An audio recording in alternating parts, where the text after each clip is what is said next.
How do you turn every movement you make, every breath you take, every thought you think into worship? Is it doable? It's absolutely doable, leaving you with no time wasted in this life without a reward from Allah subhanahu wa ta'ala. Who said you can separate dunya from deen? Dunya or deen is a way of life. Nice. So it's integrated into every aspect of dunya. Dunya is a function of deen. If you look at it this way, then every single thing that you do, if it's infused with an intention for the sake of Allah, it's turned into worship.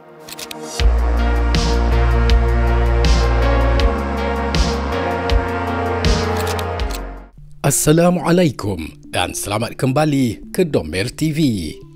Bagaimana caranya seorang Muslim dapat mengubah setiap pergerakan, setiap nafas dan setiap fikiran menjadi ibadah?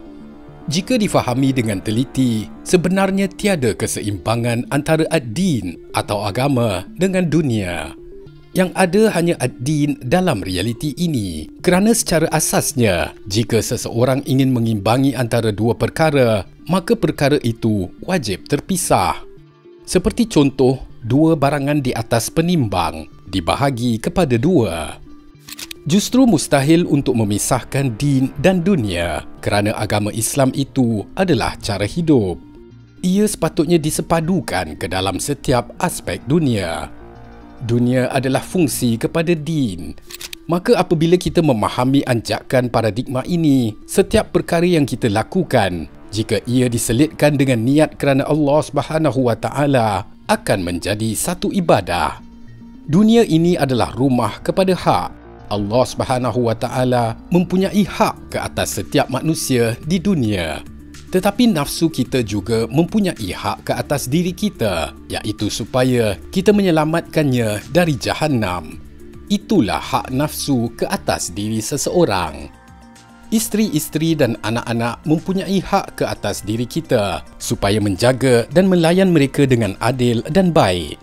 Rasulullah sallallahu alaihi wasallam bersabda yang bermaksud, sebaik-baik daripada kalangan kamu ialah yang paling baik terhadap isteri-isterinya, dan aku adalah yang terbaik terhadap isterinya.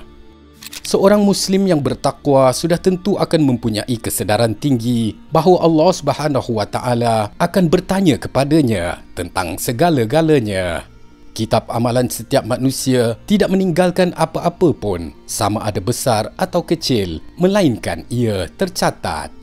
Justru din adalah cara hidup dan tidak boleh dipisahkan dengan dunia. Bagaimana pula dengan perkara-perkara yang mubah, iaitu dibenarkan? Seperti tidur, kita tidak mendapat pahala dan tidak pula mendapat dosa. Namun jika tidur kita disertakan dengan niat ke dalamnya, ia bertukar menjadi ibadah. Kita perlu berniat bahawa kita tidur kerana Allah Subhanahu wa Ta'ala menyuruh kita tidur. Kita berbuat sesuatu kerana Allah suruh kita buat. Seorang manusia menghabiskan 1/3 hidupnya dengan tidur. Justru ia sangat membazir jika tidak berniat supaya tidur itu bertukar menjadi ibadah.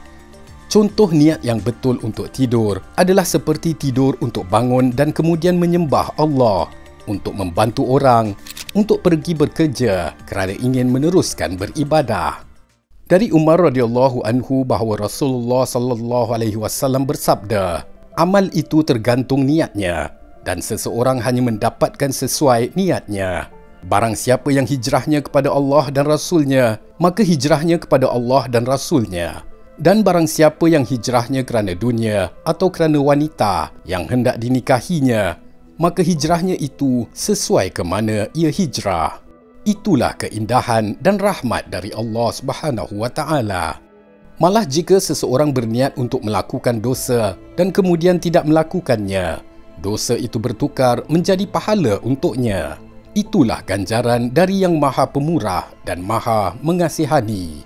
Intipati kepada ad-din itu ialah setiap manusia adalah hamba kepada tuannya. Tugas tuan adalah memerintah hambanya dan tugas hamba adalah taat kepada tuannya.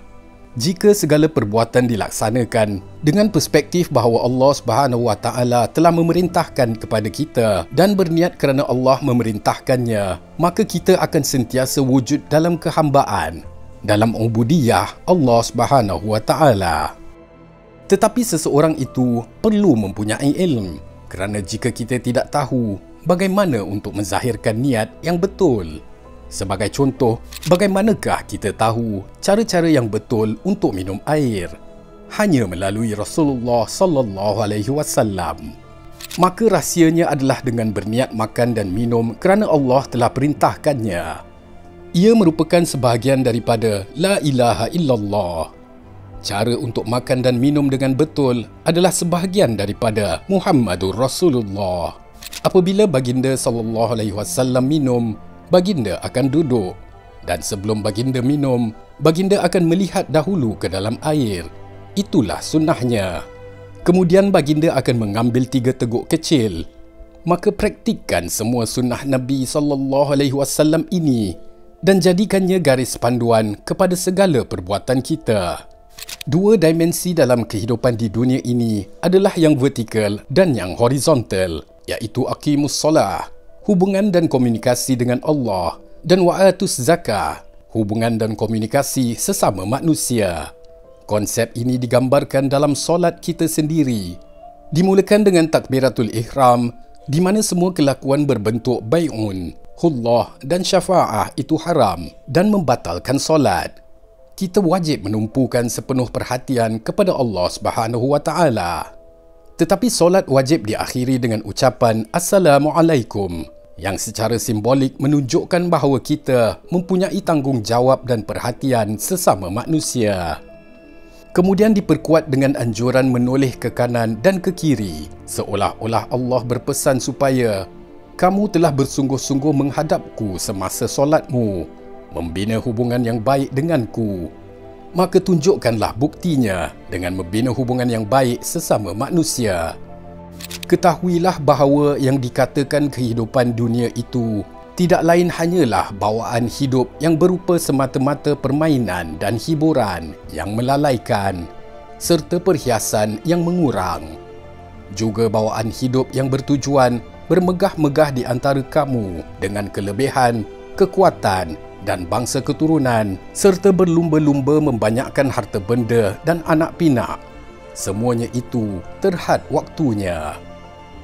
Maka berpegang dengan niat bahawa kita lakukan segala sesuatu kerana diperintahkan oleh Allah Subhanahu Wa Taala, dan kemudian dengan cara yang ditunjukkan oleh Rasulullah sallallahu alaihi wasallam.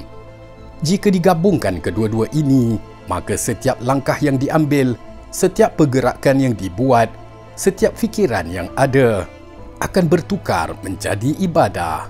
Dengan itu, hidup serta dunia ini menjadi sangat mudah bagi setiap Muslim.